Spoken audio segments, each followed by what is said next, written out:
그가 그 땅에서 아수르로 나아가 니누에와 르호보딜과 갈라 및 니누에와 갈라 사이에 레센을 건설하여서 이는 큰 성읍이라. 미스라임은 루딤과 아나임, 르하빔과 나두림과 가두루심과 가술루힘과 갓도림을 낳았더라. 가술루힘에게서 블루셋이 나왔더라. 가나안은 장자 시돈과 헷을 낳았고 또 여부스 족속과 아모리 족속과 기르가스 족속과 히위 족속과 알가고 족속과 신 족속과 아르완 족속과 스말 족속과 하마 족속을 낳았더니 이 후로 가나안 자손의 족속이 흩어져 나아갔다. 가나안의 경계는 시돈에서부터 그랄에 지나 가사까지와 소돔과 고모라 아드마와 스보임을 지나 라사까지였다. 이들은 함의 자손 각기 족속과 언어와 지방과 나라대로였더라. 잠시 기도드리겠습니다. 하나님께서 우리에게 말씀한 축복과 저주가 무엇인지 오늘 말씀을 살펴보려고 합니다. 하나님께서 은혜를 베푸사 우리에게 지혜를 주시고 그러므로 우리가 주님이 말씀하시는 축복과 또한 저주가 무엇인지 분명히 깨달아서 주께서 우리에게 약속하신 그 길을 향하여 나아갈 수 있도록 은총을 베푸시며 말씀을 들고선 무지한 자가 이 말씀을 정확하게 전할 수 있도록 성령께서 도와주시고 인도하여 주시기를 간절히 구하오며 우리 구주 예수님 이름으로 기도드리옵나이다.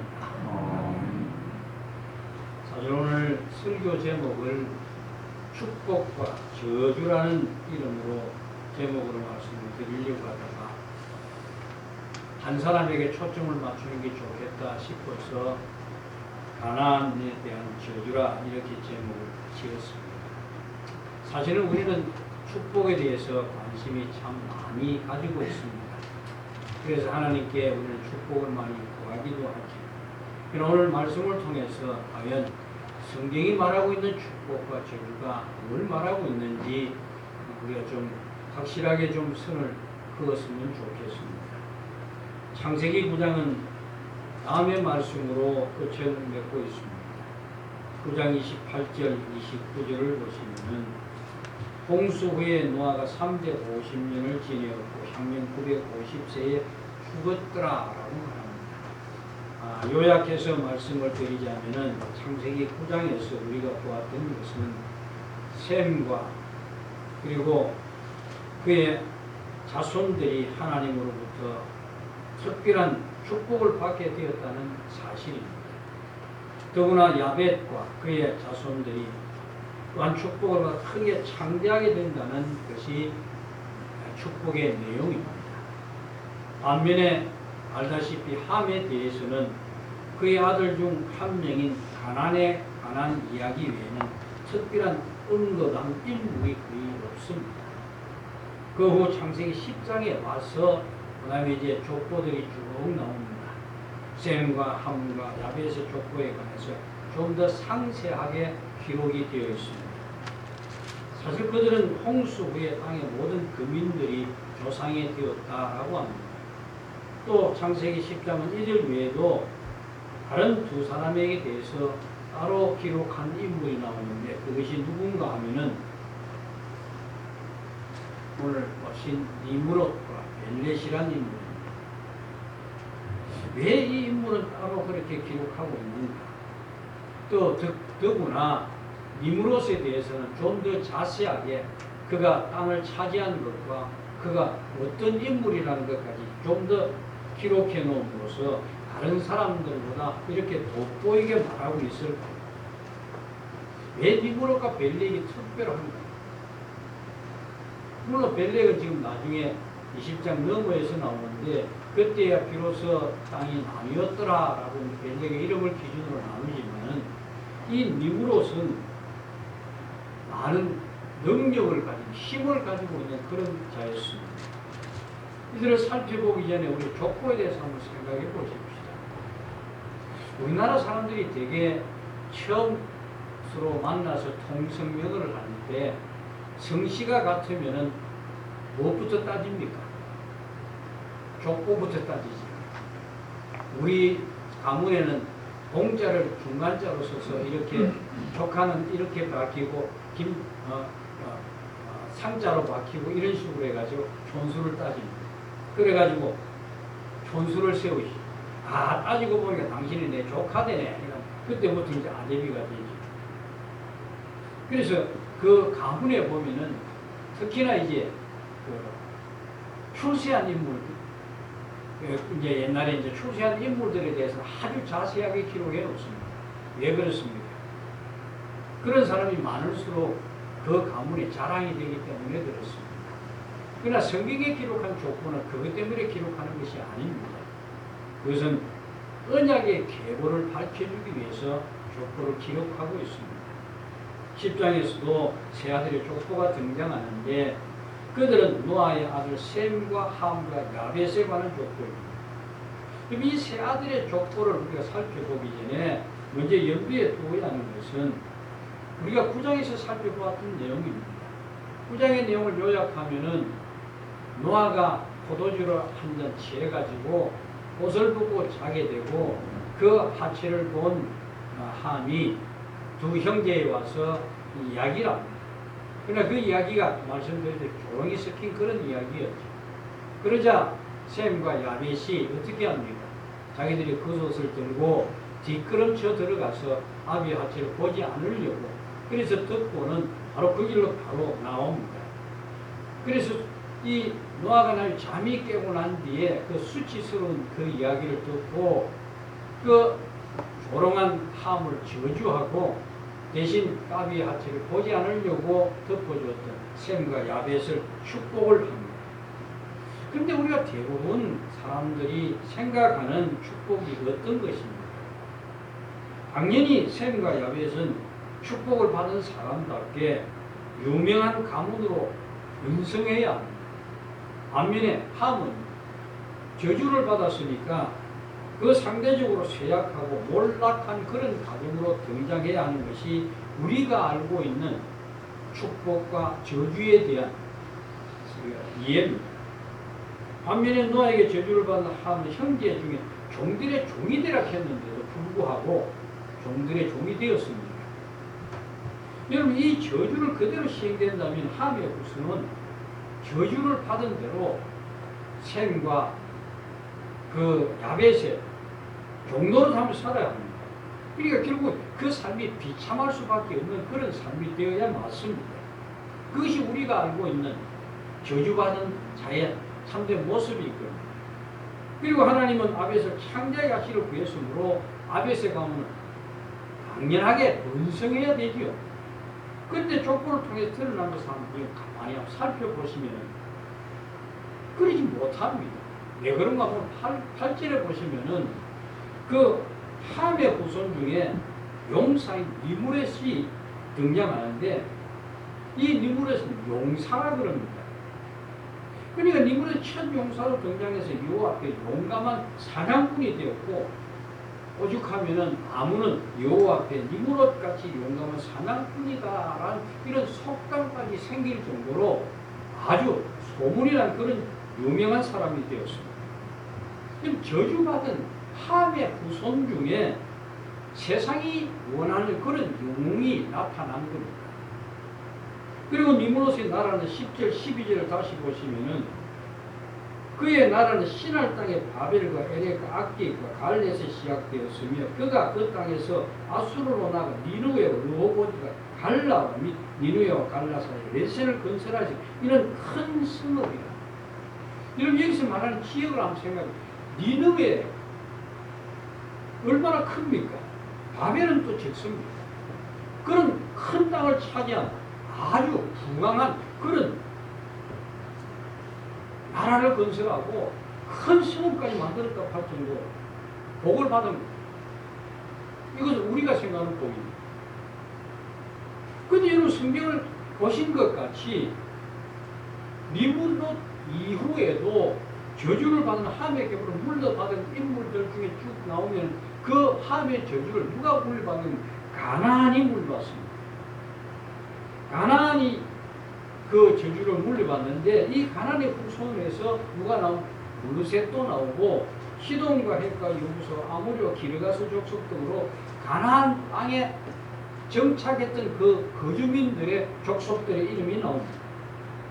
15절, 19절 다시 한번 보십니다.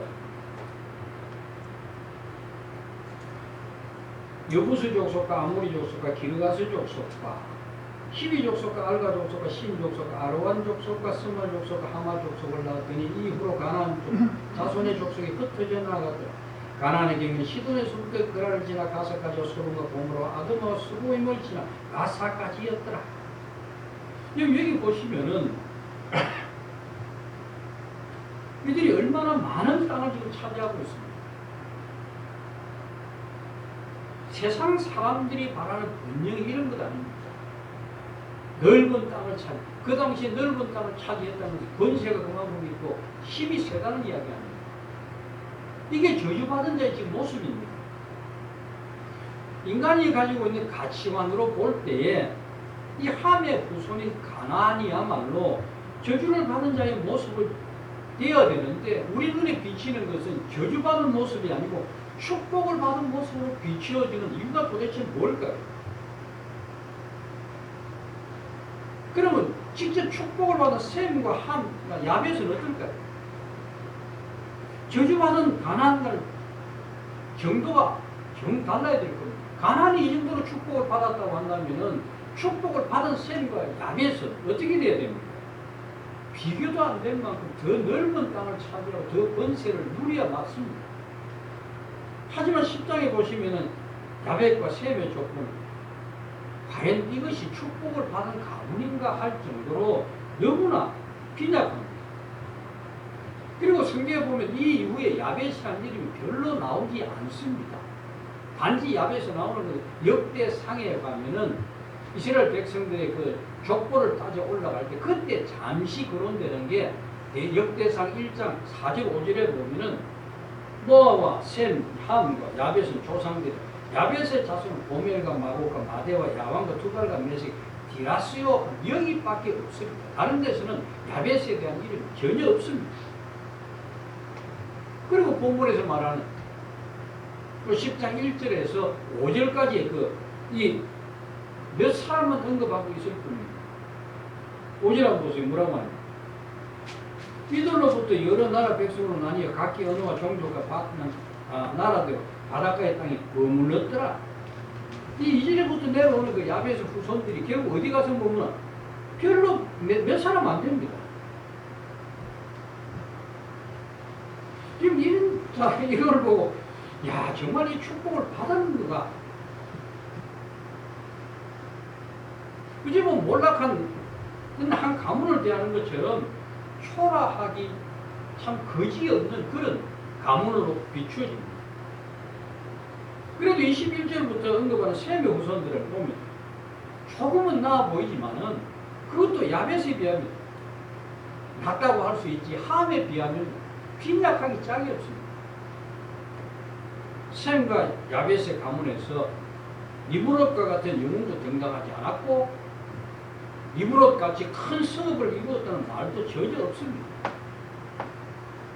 그럼 이처럼 세 형제의 족보를 비교해 보면은 도대체 하나님이 말씀하시는 축복과 저주가 도대체 뭘 말하는 것일까? 그런 마음이 들지 않습니까? 하나님이 우리에게 무엇을 가르치려고 이들을 내세워서 축복과 저주를 말씀하고 있는 것일까? 이게 어떤 생각이 드십니까? 우리가 알고 있는 축복과 저주는 어떤 겁니까? 부유하고 풍요롭고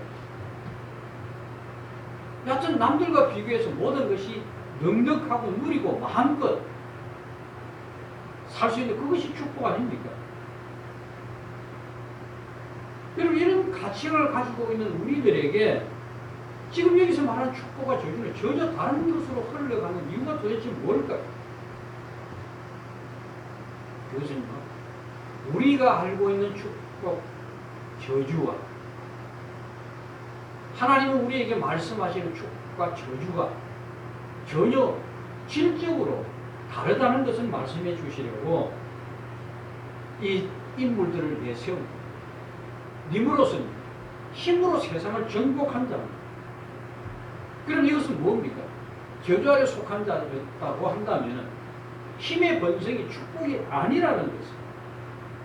가나안이 그렇게 번영했지만 그 가나안의 번영이 하나님이 말씀하시는 축복이 아니라는 것을 우리에게 말씀하고 있는 겁니다. 이미 함의 아들 가나안 분명히 저주받은 자이기 때문에 이 가나안의 가문에서 축복의 모습이 등장할 수 없습니다.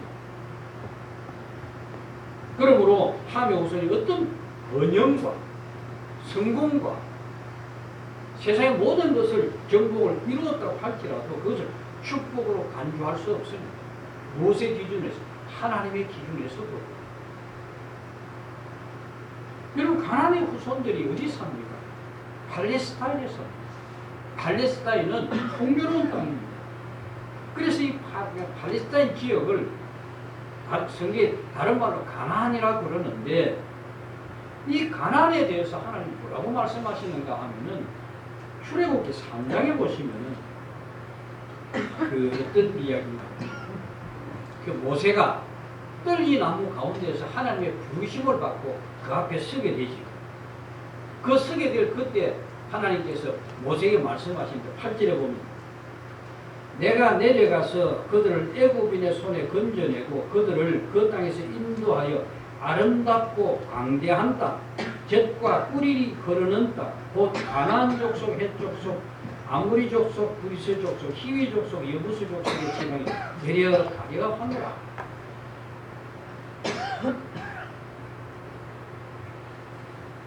이 땅은 뭐라고 이야기합니까? 젖과 꿀이 흐르는 땅으로 표현하고 있습니다. 여기 언급된 족속들이 바로 누굽니까? 조금 전에 우리가 읽었던 창세기 10장에서 나오는 15절, 19절에 언급된 그 족속들입니다. 바로 그 가나안의 후손들입니다.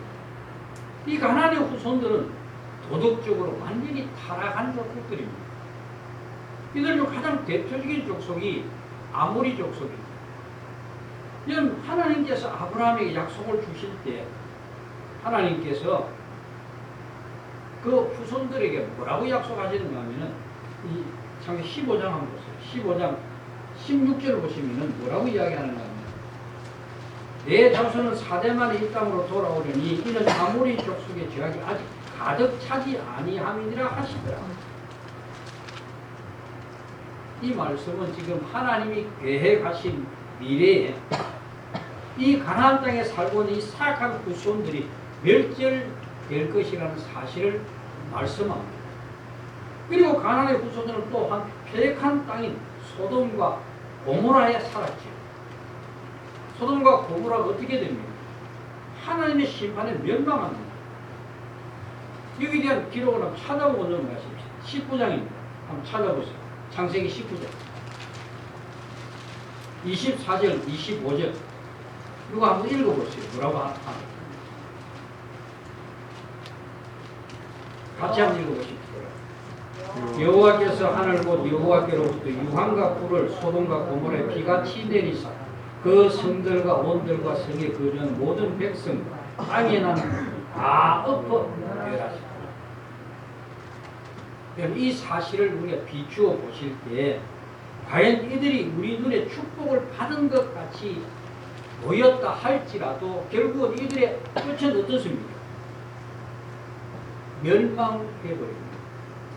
반면에 앞에서 말한 것처럼 창자리라는 축복을 받은 야벳의 가문은 참 빈약합니다. 성경이 말하는 창대, 우리가 생각하는 창대와 전혀 다릅니다.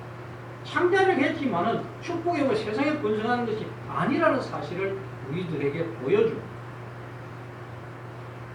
물론 함의 가문에서 니므롯 같은 용사가 등장하고 넓은 땅을 차지했고 번성한 그것을 가지고 단정적으로 저주의 모습이라고 우리가 할 수는 없겠습니다만은 그러나 야벳의 가문에서 셈의 가문에서 얼마든지 용사가 등장할 수 있고 번성할 수도 있었을 겁니다. 그런데도 굳이 함의 가문에 태어난 이 용사 니므롯을 등장시키고 있는 것은 우리의 기준이 틀렸다는 것을 보여주시기 위함입니다. 아무리 그가 번성하고 세상에 힘을 가지고 큰 성읍을 건설했다 할지라도 그는 결국은 멸망으로 갈 뿐이라는 거예요. 그러니까 세상이 영으로 되지만 님으로 통해서 저주라는 것이 무엇을 말씀하고 있는 것이 가르쳐 주시는 거예요. 오늘 그걸 우리가 이해를 하셔야 합니다. 우리가 생각하는 전혀 다른 이야기입니다. 여러분 용사가 뭡니까? 힘을 가지고 세상을 정복할 수 있는 자입니다. 세상을 다스릴 수 있는 능력을 가진 자를 우리가 용사라고 그럽니다. 세상이 지금 미국으로들 영으로 높이는 것은 세상은 힘을 추구하고 높이는 속성을 가지고 있다는 것을 보여주고 있고, 이런 세상에서 힘 없으면 축복이 아니라 저주일 뿐입니다. 우리가 이해하고 있는 것이 그렇습니다. 현실적으로 사람들은 하나님이 자신에게 무엇을 주시고 무엇을 베푸신다고 해도 내게 힘이 되지 않는 것이라고 한다면 별로 달가워하지 않습니다. 우리가 구원을 받았다, 언약의 백성이 되었다라고 할지라도 이것이 우리의 삶에 전혀 도움이 되지 않으니까 우리 여기서 별로 크게 관심을 가지지 않는 거예요. 이게 축복인지 뭔지를 우리는 잘 모릅니다.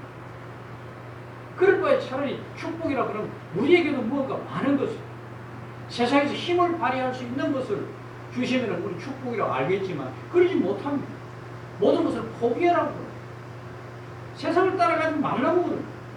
그래도 우리 세상을 살아갈 수밖에 없는데, 그래 우리 안에는 자유 딜레마가 일어날 수밖에 없지요. 여러분, 하나님의 은혜가 아니라 힘을 추구하고 힘을 따르는 세상의 속성을 함께하는 그것이야말로 결국 나중에 그들이 받아야 할 벌이라고 하는 것은 뻔한 그림이 나오는 겁니다. 신자가 하나님의 은혜를 잊어버릴 때 나타나는 현상이 뭔지 한번 생각해 보십시오. 세상의 힘이 아닙니다. 우리가 하나님께 간절히 구하는 모든 것은 세상을 살기 위해서 필요한 것들을 구하는 거다. 왜요? 그것이 우리 힘이 되기 때문에 그렇습니다. 여러분, 힘을 부여하게 되면 자연히 힘없는 내 자신을 보면서 실망하고 내 스스로 초라한 존재로 여길 수밖에 없습니다. 그러나 우리의 가치를 한번 바꿔서 생각해 보십시오. 우리를 부르셨고 하나님의 자녀 삼기 위해서 그 죄의 값을 치른 것이, 그 가치가 어떤 것으로 치르고 우리를 불러주셨습니다. 우리에게 생명을 주신 분이 누구십니까? 예수 그리스도시죠. 이 모든 것을 누가 하셨습니까? 하나님께서 그러셨습니다. 그런데 그 은혜를 잊어버리게 되면 하나님의 아들이신 예수께서 육신을 입고 이 땅에 오셔서 우리 죄를 대신 지시고 십자가에서 그 모든 것을 사하게 해주신 그분의 은혜와 사랑의 이야기는 우리는 그냥 머릿속에 있는 글로만 기록되어 있는 것으로 여겨버리고 흘려버리시겠습니다. 세상을 바라보면 자꾸 그렇게 되어집니다. 희미해집니다. 왜요? 왜 우리는 그렇게 희미해져 가고 있습니까? 그래서 나를 구속하기 위해서 주신 하나님의 은혜와 예수 그리스도를 통해서 보여주신 그 사랑의 크심을 망각해버리기 때문에 그렇습니다. 왜 망각해버립니까?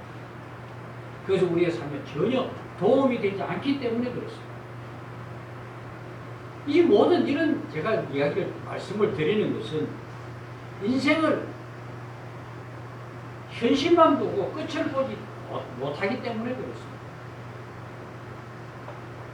현재 상태에서는 얼마든지 사람들에게 많은 것이 축복이다라고 하는 것이 타당성이 있는 이야기입니다. 그리고 맞는 말입니다.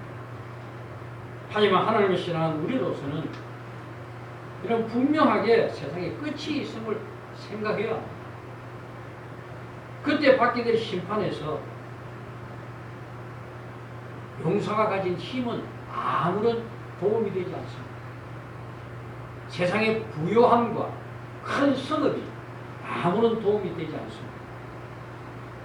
그 앞에 서시면은 그것이 축복이 아니라는 사실이 분명히 드러날 겁니다. 그러나 제가 분명히 말씀드리고 싶은 것은 물론 다 그런 것은 아닙니다. 일부 교회가 말하고 있는 것입니다만 그들이 외치는 복과 저주의 의미는 성경과 크게 다르다는 것을 말씀드리고 싶습니다.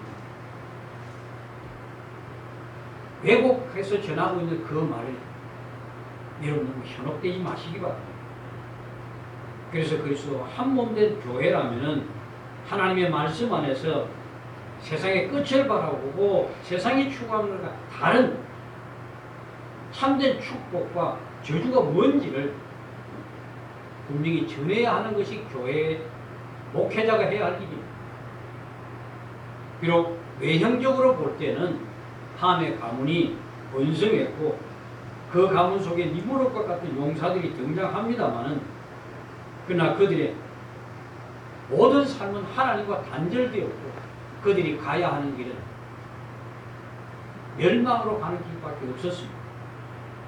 블레셋과 다른 자손의 장차 하나님의 백성인 이스라엘과 상관없는 이방인으로 등장하지 않습니다.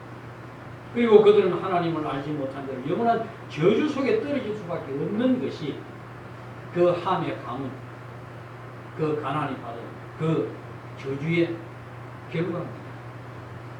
반면에 셈의 족보를 통해서 하나님의 은혜를 받은 인물이 등장하지. 누굽니까? 아브라함입니다. 그가 우상을 만들어 파는 자인데도 불구하고 언약의 계보 안에서 그를 불러들입니다. 셈의 족보 보시면 자손이 얼마나 번성했는가라는 것을 말하는 것이 아니고 하나님의 언약에 속한 자가 누구인가라는 것을 말씀하고 있는 거예요. 그리고 야벳은 셈의 장막에 거주한다고 했으니까 그 자연히 하나님의 언약 안에 그 민족이 된 백성이 된 것이다. 이것이 셈과 야벳을 통해서 보여주시는 하나님의 축복과 저주의 그림입니다. 여러분에게 말씀드리고 싶은 것은 여러분 하나님의 언약 안에 있는 백성이라는 사실입니다. 이 말은 하나님이 친히 여러분을 간섭하시고 다스리시고 반드시 그 언약을 이루실 것이라는 그런 말입니다. 이게 축복입니다. 그래서 아브라함에게 하신 하나님의 언약 창세기 12장 2절에 보신 분은 내가 너로 큰 민족을 이루고 내게 복을 주고 내 이름을 창대하게 하리니 너는 복이 되있지. 하나님의 아브라함으로 이루시는 큰 민족은 혈통으로 이어지는 계보가 아닙니다. 유대인들은 자꾸 혈통이라는 생각합니다. 아니요. 언약으로 이어지는 계보입니다. 그러므로 함의 후손이 어떤 번성을 이루었다 할지라도 하나님이 보실 때 그들의 심판의 대상이 저주에 속한 자요 멸망할 수밖에 없는 자들 아무리 그들이 용사가 등장하고 그들이 이 땅에서 부여함을 누리고 복을 누린다 할지라도 그들은 망할 수밖에 없는 족속들입니다. 오늘 여러분이 스스로를 돌아보시오. 내가 받은 축복이 무엇인가? 내가 언약 안에 있다는 것이 이게 얼마나 놀라운 것인가? 한번 생각해 보실 거예요. 두말할 것도 없이 언약의 성취자로 오신 예수 그리스도 안에 이름 속한 자가 되었다. 바로 야벳의 후손이 되었다는 겁니다. 얼마나 놀라운 일입니까? 예수 그리스도 안에서 바로 여러분이 바로 창대한 자란 말이에요. 이게 여러분 복을 받은 겁니다. 이 축복이 어디에 있단 말이에요? 하나님의 은혜로 영원한 하늘의 생명을 누린 자가 되었다는 거예요. 이것이 세상이 알 수 없는 이런 창대함을 누리는 겁니다. 그럼 이 축복을 세상 기준을 가지고 기울질한다는 것은요, 하나님을 만홀히 여기는 것입니다. 여러분 아셔야 합니다. 십계명에 뭐 있습니까? 하나님 만홀히 여기지 말라고 그러지 않습니까? 내가 받은 축복을 여러분 없이 여기는 것은 하나님을 만홀히 여기는 거라고. 여러분 복음서에 보면은 아주 재미있는 이야기가 나옵니다. 그 이야기를 들어도 여러분 한쪽으로 많이 흘려버렸을 겁니다. 무슨 이야기인지 아십니까? 부자와 거지 나사로 이야기. 그 이야기가 나오면 예사로 넘겨버리시는 거예요. 거기 보시면은 나중에 죽어서 부자는 어디로 가요? 지옥에 떨어지죠. 아브라함 품에 안긴 것은 누구였습니까? 거지 나사로였습니다. 이 나사로가 바로 복이 뭔지를 우리에게 증명해 주고 있습니다. 그 삶이 얼마나 고달팠습니까? 큰 데를 끌을 수밖에 없고 개가 그 와서 핥을 수밖에 없고 부자의 상에서 떨어지는 것을 얻어먹을 수밖에 없는 그런 비참한 삶을 살았던 것이 거지 나사로였습니다. 부자는요, 많은 사람을 불러서 날마다 잔치를 벌이고 호화롭게 부유함을 누렸던 사람입니다. 그러나 그가 세상이 끝날 때 무엇으로 끝났습니까? 지옥에 떨어졌습니다.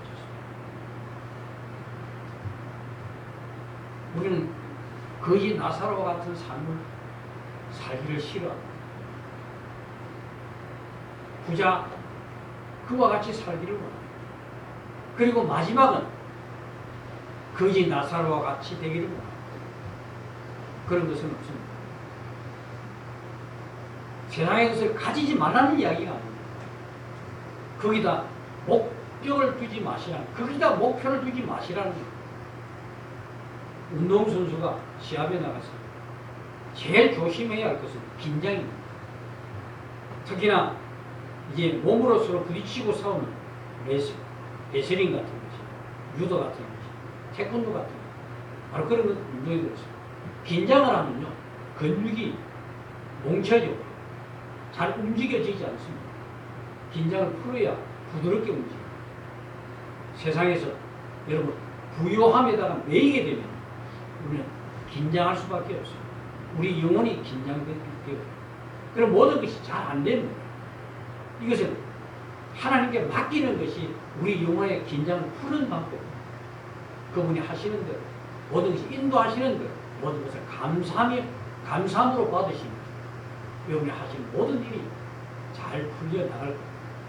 그래서 우리는 세상에 눈에 보이는 것만 보고 판단하는 것이 얼마나 어리석은 일인 것을 분명히 아셔야 합니다. 우리 모든 것을 예수 그리스도의 십자가 안에서 바라보고 판단하셔야 합니다. 그래야만이 예수님을 알게 되고 예수 그리스도 안에 있는 바된 바로 내 자신이 얼마나 참 복된 자고 야벳의 창작 안에 들어있는 자라는 사실을 여러분 알게 될 것이고, 이것을 알아야만이 여러분이 세상 살면서 모든 것이 하나님의 은혜임을 고백하게 됩니다. 항상 감사와 찬송을 드리는 성도로서의 부끄럽지 않는 삶을 살 수 있는 원동력이 된다고 합니다. 바로 여러분들이 그런 삶을